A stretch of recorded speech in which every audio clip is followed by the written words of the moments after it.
got another fun question now. So, which are the best herbal teas? So we've got a lot of, there's a lot of myths about singing, and there's a lot of singers' remedies, and I, I am in the camp that I never ever had my specialty or very few special products because I didn't want to get stuck at some point where I couldn't get that tea and have to sing and freak out and go into psychological panic. I actually eat whatever I want to eat and just make sure I do a good technical warm up to get the voice active, and it's worked great for me. Of course, I'm not going to have a glass of milk before I go on stage or something that's really going to produce mucus. And I do have some teas that I like, but this tends to be very personal. Some singers, see, it's early in the morning here, so I got to clear my voice. But some singers would take, and you have to be careful with herbal teas because the etheric oils. So that will thin out. Maybe I should get one right now. Early morning voice. That will thin out the mucus, right? So, and if you are someone that has a dry voice, that's actually going to irritate your vocal folds because it'll make them more dry and your voice is going to produce more mucus. If you're somebody that's very mucusy, you might find relief. But I think you need to experiment with some herbal tea remedies if you like drinking tea and just find out which ones actually help you personally, or let's say give you comfort and peace of mind and a sense of well-being. So I can't personally say that there are certain herbal teas that are scientifically proven to help the singer because singers might have different needs. I know a lot of people like this tea called throat coat. I tried that because I had clients telling me you got to get throat coat, and what it did to me was just cover me in mucus, and I was talking all day long. So be careful when you introduce anything new to your diet before singing. Try it out for a couple days, experiment, and see what works for you. What do you know about teas? Let's say I tried throat coat and I just couldn't stand the taste of it. It just to me the thought of drinking it I was it just worth it.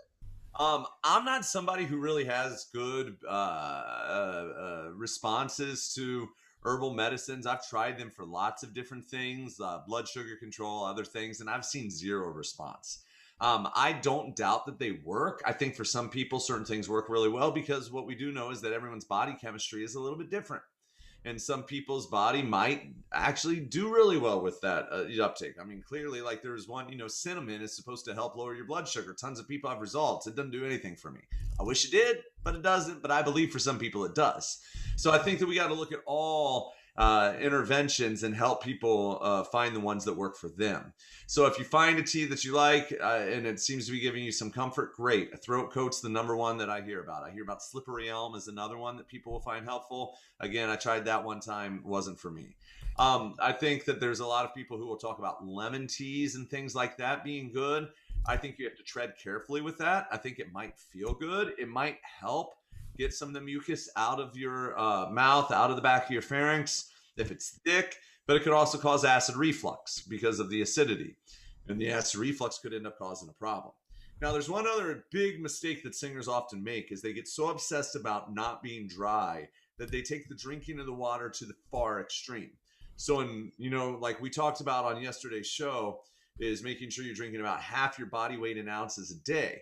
But then some people will walk around with an entire gallon jug. I know I did this at one point too because I was obsessed. I figured more must be better. And I would drink all that. And I constantly felt dry. And then many years after that, as when I was young, many years after that, I was sitting at the Voice Foundation listening to a laryngologist talk about it and saying that, actually, if you're drinking water all day, you're washing away the mucus that coats your pharynx that makes you feel hydrated. So Hmm. you actually can end up drinking yourself into a state of dryness because you're washing everything away. So what he said is you need to stop drinking water for at least 15 minutes and then see how you feel at the end of 15 minutes. because in the course of 15 minutes, you should start to feel some of that natural lubrication coming back. And then if you can even wait 30 minutes to an hour, you'll get a better idea of how hydrated or dehydrated you actually are. Because Hmm. there's a good chance your dehydration is actually too much water that you're constantly drinking that's flushing out all the beneficial things. Just remember, with anything you drink, never touches your vocal folds. The gold standard is water. Yeah. Water, water, water is the only thing that's going to really contribute to hydration. And any herbal teas or herbal supplements may help reduce swelling. But what we also know is that over the counter medicines that reduce swelling, things like NSAIDs, like ibuprofen, aspirin, and naproxen, actually make you more prone to a vocal hemorrhage. Hmm. And you may not even know that you have a vein laying high on the surface of your vocal folds until you've busted it from a hemorrhage taking this, right? I just literally got off of a lesson with a client who just got scoped down at Vanderbilt. And she went in there actually to look at a tonsil stone issue. Like, hey, let's look at your vocal folds. She's got a vein that's laying really high on the surface, right near the vibrating edge. And the doctor was telling her the same thing I was, is you're somebody that needs to be especially careful with those anti-inflammatory products, because you are at a high risk if you do that. Right. Right. So, tread carefully, look up what it's actually doing. If it works for you, rock on. If it doesn't, don't do it. And, Philippe, at one point in time, I used to carry around a 2-liter bottle of Mountain Dew when I was doing those outreach tours. And my bright early morning, I didn't like coffee because I didn't like the milk and the creamer either, but I love my Mountain Dew. And I think most vocologists and laryngologists would freak out and say, how did you do that? My only guess is the acid of the Mountain Dew ate away any mucus on the way down. So it just made me feel like it was good. Uh, don't recommend, but we all do at some point in our career find the thing that we think works for us. So, find what does well for you. Yeah, absolutely. I want to come back to hydration because there's some interesting science on that. And just in Germany, I lived in Europe for many years and performed there for decades, really. And there's a tea that people drink when they have sore throat, or a lot of singers drink it. It's called Fenchel Anis Kreuzkümmel. So fennel, anise, and cumin, and it's a great combination. But like I said, some people might react differently to this. So if most of the herbal teas, because of the oils and etherical oils, they're going to thin out the mucus. So if you're drinking those kind of teas, like peppermint, for example, is really going to thin out the mucus because it has very strong oils.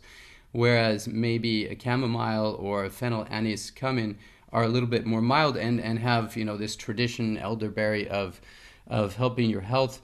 But it's really about feel good, and noticing what it does for you. But I strongly recommend, don't get in the habit of needing to drink a certain recipe before you sing, because you'll be stuck with it for life. And even if it's not true, your body will adjust and depend on it, and you might get into some psychological stress if you find yourself without it.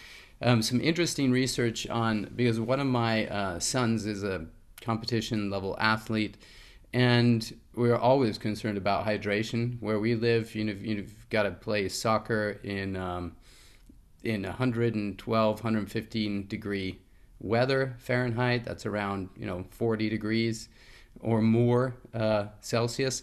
So, and very dry. And this is about a year and a half ago. I can't quote the source right now, but I read that regarding hydration, that if you eat a banana, at one point, drinking water, like Matt said, is the best. But the body hits a level where it can't absorb it quickly, and it will just, you'll just get rid of it.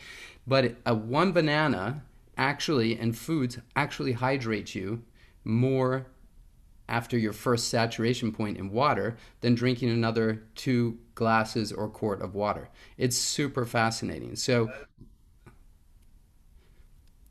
yeah, did you want to say something there? No, I was just writing it down because now I want to look it up. I Yeah. was just interested. I mean, it makes sense because I know the bananas are packed full of vitamins, and vitamins affect the way that our tissues, our muscles absorb, different things.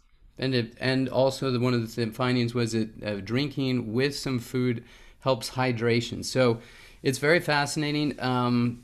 Just I think that's some great advice, and we tried it out, and it definitely works. So when we're talking about hydrating the vocal folds and the mucosa and the pharynx, like Matt said, we can't put water on it. This is coming from the in to the out, from the inside of the body to these mucous membranes. So our full body hydration actually needs to be really good to have a consistent, healthy mucosal hydration, if you can call it that.